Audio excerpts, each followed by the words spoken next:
poultry farm in LaSalle goes bankrupt and leaves thousands of chickens behind. So an animal sanctuary in Erie stepped in.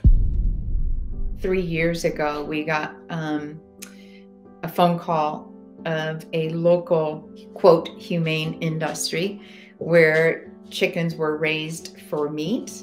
They were going out of business. It started with a late-night dash to rescue as many chickens as possible. Not only is this our biggest, but it's the worst that we've ever seen. When we got there, they were just piled on top of one another. They were featherless, they were cold. There were so many that had already died. Dead bodies littered among the floor, and they were eating each other. We were able to rescue 650. And so Gracie came originally 3 years ago from that horrific situation. So Gracie became very noticeable, first of all, because we noticed all of a sudden her wing is stuck in the up position. So we took her to the vet, and they said that there was no way we could try to attempt to put it, but there was no way of doing it, and it would be more painful for her to do that. In the beginning, because she was different, to help her to give her self-confidence and to, we had started this program called Clicker Play.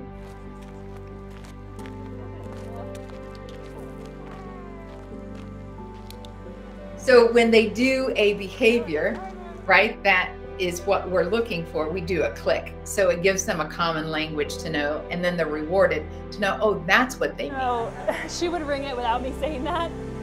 Get it. And so they love the sessions as much as we do. And then it creates like this amazing bond. Gracie learned faster literally than probably any of our residents. Like, she was just super fast and learned everything. Like, she thought about it the one day, and then the next day she had the skill. The birds are quite quick and smart, and especially Gracie and all the Cornish hens. It's a challenge, but it's also like you get the reward like the same day. You can teach them a skill. You can clearly see that they understand that skill, and they continue to want to work because they get treats for it. It really makes you a better trainer because they're so quick that you have to keep up with them. She's so smart. Like, yeah, she's so fun. She's training us. So we were doing a volunteer day with a local group, and one gentleman came up to me and said, "Why should I care?" That is a great question. Let me show you something. Cheryl went in and called Gracie. Gracie came out of her enclosure by being called by name. She's so excited that she runs up to Cheryl, and she's looking at you eagerly, like, I cannot wait to get started. What are you going to ask me to do? And then Cheryl just, did touch and some of the things and walked, and they saw Gracie walking next to her like you would have your dog walk next to you outside. And they're all like, their eyes are like huge. And then she told Gracie to twirl. And she's like a little ballerina. She twirls and she looks up at you like, I love doing this. Do you see how great I am? Look at me dancing. And he started to cry. And that's when we realized the power of this program. They came from a situation of incredible abuse to now here's a place where people see them as an individual for who they are.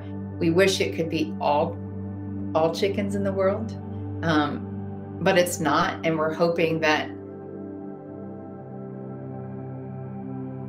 sorry, that maybe, like, just through this connection, that the world will change. And I'm hoping that people can really open up their eyes and see them as this amazing, fantastic, fun individual who just wants that same amount of love as your dog or your cat or who else that you love, right?